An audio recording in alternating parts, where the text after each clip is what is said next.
So yeah, I thought I would also just a bit of a follow-up on this laptop that I've been mucking around with, the one that I found on the side of the road with the broken screen.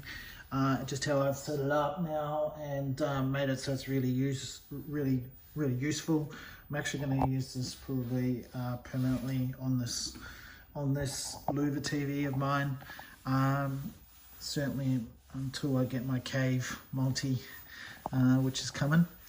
I'll do a video about that when I get it. Yeah, this is actually a really good little setup now.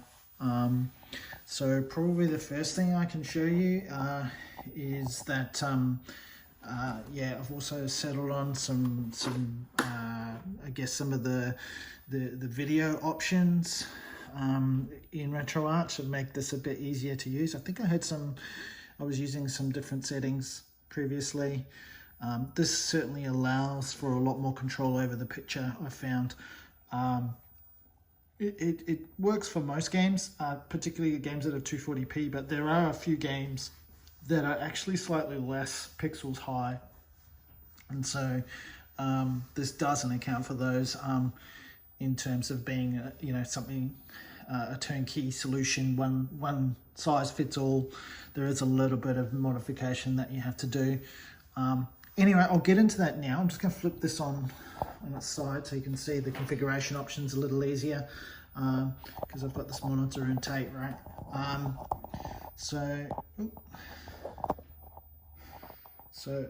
Just hold on 1 second. So yeah,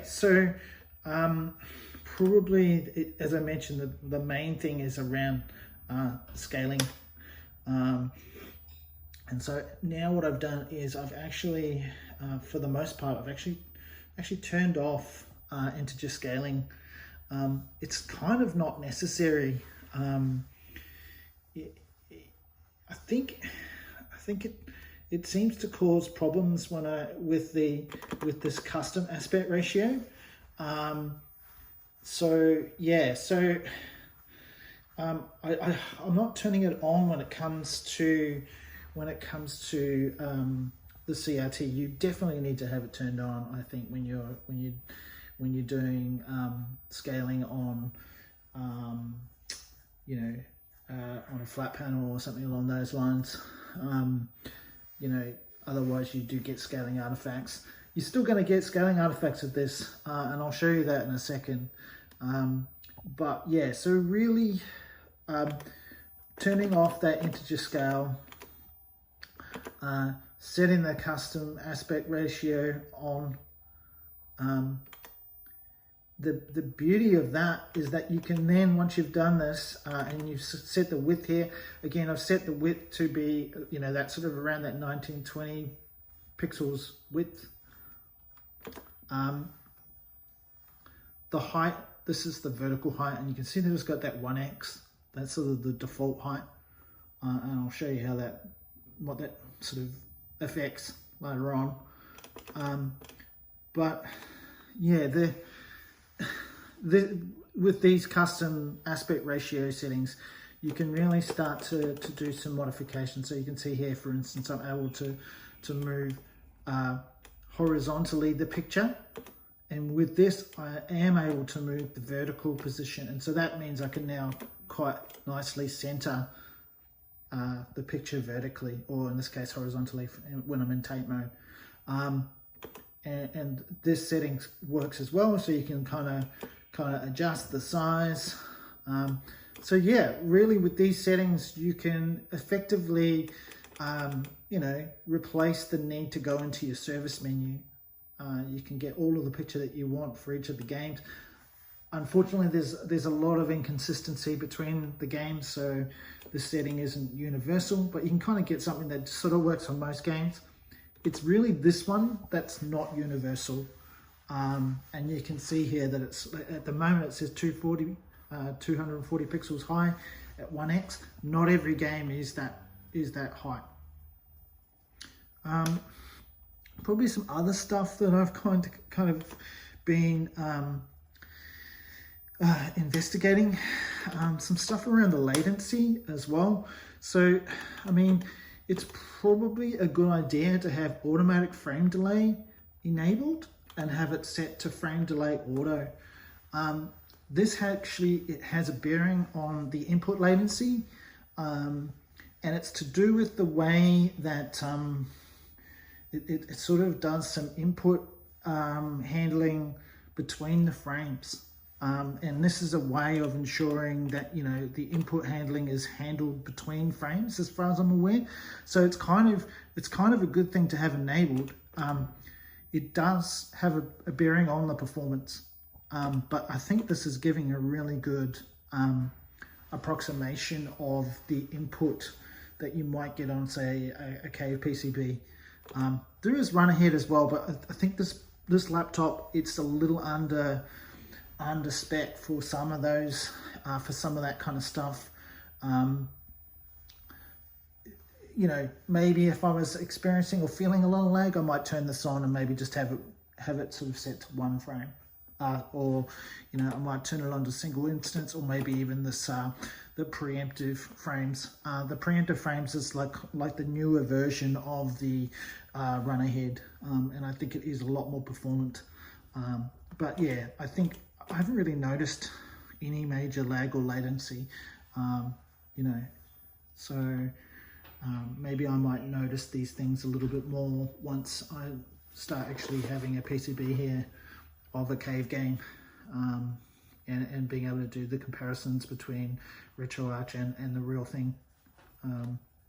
Maybe I might notice a bit of difference. But we'll be talking, you know, a matter of frames. I don't actually like the idea of changing the input latency so that it's better than PCB. I think you really want to have the latency the same as a PCB. You don't want it to be better. Maybe the only time you would want it to be better is if you're using a flat panel, because, you know, a flat panel might have 1 frame of lag, and, you know, if you can get the game to function and have latency that's less than 1 frame of lag, then that makes up for that frame of lag that's on that flat panel. We don't have that latency on a CRT, so I think in that instance we want the latency to be the same as the PCB. Yeah, so that's kind of the synchronization. Sorry, that's the latency. I have read places where you should maybe turn the vertical sync off. I don't know about that. I think, you know, just leaving it as is for now. That's fine. The switch res, I've lowered this down to the 1920. And the reason why I've done that is because then that allows for easier changes in that custom aspect ratio when it comes to scaling. So yeah, I think that's still much better than you know, the traditional 320 pixels width. So it's still a super resolution. I think that's totally fine. And you know, you're getting sub-pixel kind of adjustment in this direction, in the horizontal direction. You're still getting that super resolution. Yeah, and obviously the custom refresh rate is enabled. Yeah, so let's just have a look at maybe one of the games to kind of give you an idea of what I'm talking about when it comes to the 240p issue versus the 224p. So if I load up, say, Pink Suites, this game is a 240p game. It is 240 pixels. It's one of the Cave games that's on the multi, actually, that's coming out. So the Cave multi does have this game on it, one of the 16 games that it's got. And yeah, you can kind of see, you know, there's a little bit of issues with the vertical height of that. Some of the writing was off the bottom of the screen, but you know, everything is scaling correctly.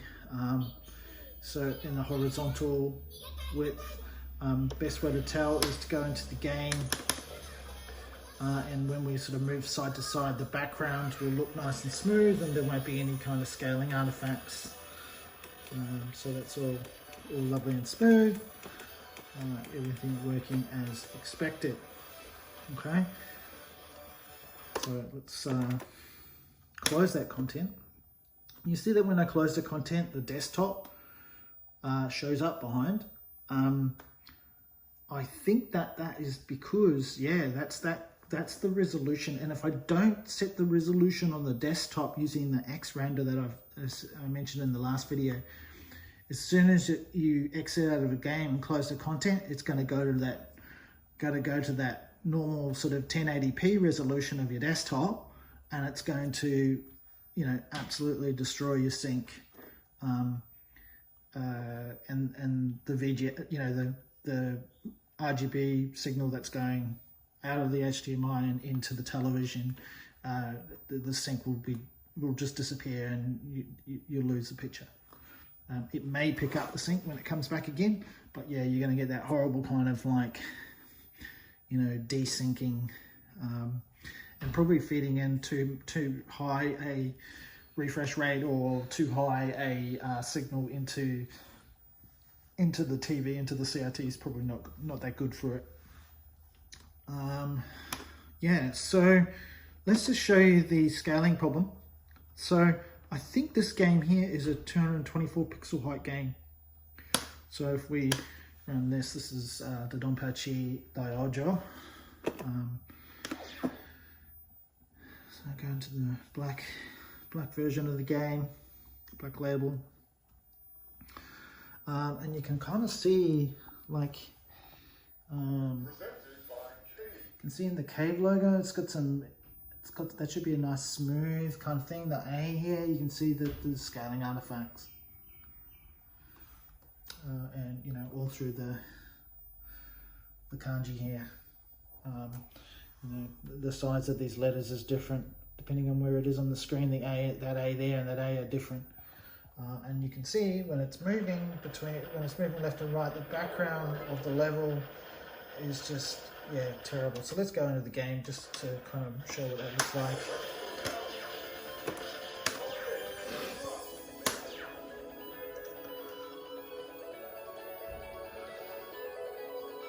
Yeah, so you can see that as I'm moving, it's got this like distortion effect. It's a bit hard to tell, but yeah, it's definitely there. Things are not moving as expected. So what you do is, yeah, for this kind of a game, you come out of here, you go into the settings, and you go to video, scaling, and you'll see that on the 240, it's no longer got that 1x. Now, if we slowly but surely move this left, you'll see that it's still, the image is still remaining center, which is fantastic. When I get down to 224, it now says that it's 1x. And so now we're at the correct scale for this game. In an ideal world, you could save this custom resolution or this custom aspect ratio against the game, but you can't in RetroArch. As far as I'm aware, there might be something in this config option. There's an aspect ratio where it's config. And if I can figure out how to use that, I'll update this video to cover that off. I'll update and have another video to cover that off. But yeah, look, the main important thing here is that, yeah, I still get this control over things. I can still change the vertical height so I can get this game correctly centered vertically. You know, so that I can see all of the high score at the top, for instance, and you know, I can adjust, like, you know, horizontal, you know, or vertical centering and everything else. And yeah, that's kind of what that looks like. So if I go back into the game, now when I move around, there's no scaling artifacts. It's a bit hard to tell. Yeah, there's no scaling artifacts. That's because the game is now at the correct height. Yeah. And that's kind of that. So as I said, like I've sort of concentrated on getting this. I'm just going to flip this back on the right way now. I've kind of concentrated on getting this laptop, so it's really usable. Maybe the best thing for me to do is to show you what it's like from boot. So if I turn it off, if I hold down the power button until it completely powers off, and I can see that the LED on that power button is completely turned off. If I turn it on now, it's going to do its standard boot. So we get the flickering of the screen there. You can see I've just got the CRT turned on. What it's going to do is it's going to boot up into RetroArch.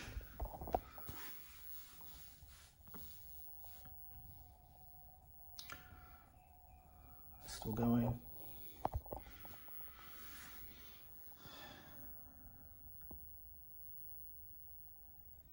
And it's starting to sync up now.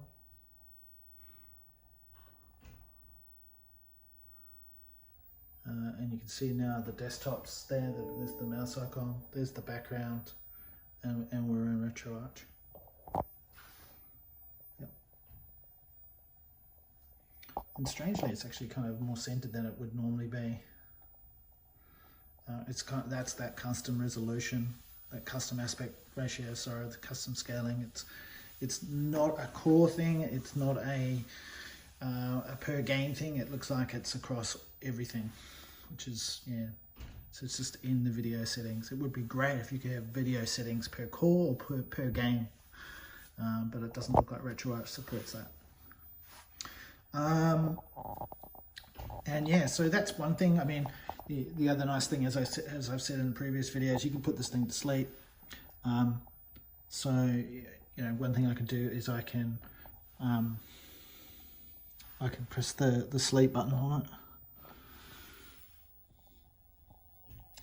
and you see it's just going to sleep. Close the laptop lid. When I open the laptop lid, it will actually bring it out of sleep. So the RetroArch comes back up. It takes a couple of seconds for my CRT to find the sync and stay with it. But there's nothing out of the ordinary with that sync that's coming out of it. I can close the laptop lid and it will do the same thing. So basically go into sleep and then open it to bring it out of sleep. Oh, maybe not.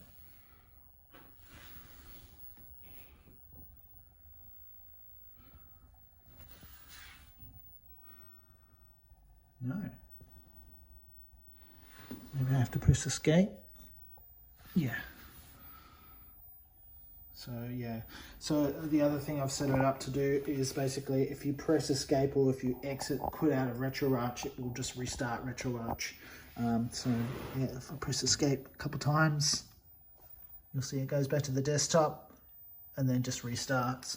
So if ever something really bad happens, RetroArch gets into some kind of problem, you can just press escape, hopefully, and get out of RetroArch, just restart it. And yeah, the other things, I've installed, I made sure SSH is active on the laptop so I can shell into it if I need to. And I've also set up a copy of Copy Party. Copy Party is a really cool little Python script that you can run. The Python script just basically opens up like a little web server and lets you upload files and manipulate the file system from a browser. Gives you a QR code and all sorts, so you can even do it from your phone if you needed to, and just that way, I can add games or BIOS files or whatever I need to this laptop, and really not have to sort of disconnect it from where it is. Probably, I suspect the only other thing would be, it might be nice to have it so that it updates automatically. So installs any kind of security updates for the operating system and just keeps itself up to date. But yeah, I don't know. Can press the F key and that comes out of full screen mode, so you can see the desktop there. And in fact, I think there is an update. That's that little red red thing there is. So maybe that's a nice way for me to check whether or not there's any updates for it. I could plug, you know, I could come down here and I could start to actually like kind of click that and maybe force an update. I don't know. Yeah, it looks like maybe 5 updates, something like that. Maybe that's what it says. But yeah, look, maybe I don't want it to be updating while I'm playing a game, for instance. You know, or if it kicks off an automatic update while I've got, you know, my personal best on a particular game, I don't want it to start updating in the background. But anyway, look, yeah, that's kind of it. Yeah. Anyway, I hope that that inspires a few other people to do something similar to this. Just make use of like a laptop that you find on the ground, you know, on the street. Rather than throwing it in the bin, like you can turn it into something useful and get a lot of value out of it, a lot of entertainment. Yeah, all right. Thanks, guys. Bye.